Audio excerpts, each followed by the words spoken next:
Ngayong linggo, headline. Good morning, good morning. Ngayon nga po pala ay araw ng linggo. Rest day ko po sa aking trabaho. Maaga nga po pala akong bumangon para mag-asikaso ng aking mga natirang isda na i-deliver. Hindi ko na i-deliver kagabi dahil gabi na pong dumating yung aming paninda. Yun nasa Tagumpay na lang naman ang aking i-deliver. Sideline nga lang muna inyong Ate Birang. At kahit malibre man lamang po ang aming pang-ulam sa aking tutubuin.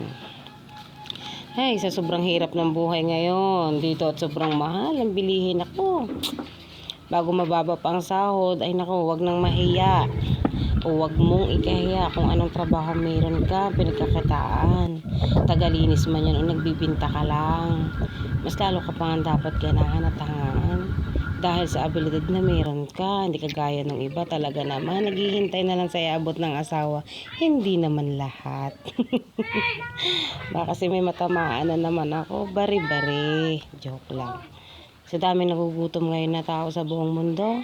Oh, lamunin mo ng hiya. Kaysa naman walang malamon ng iyong pamilya, di ba? Pagpasalamat na lang natin talaga sa Ama na kahit maliit man ang ating kinikita. Okay lang yan. Ang importante, nagtatrabaho o may trabaho tayong marangal.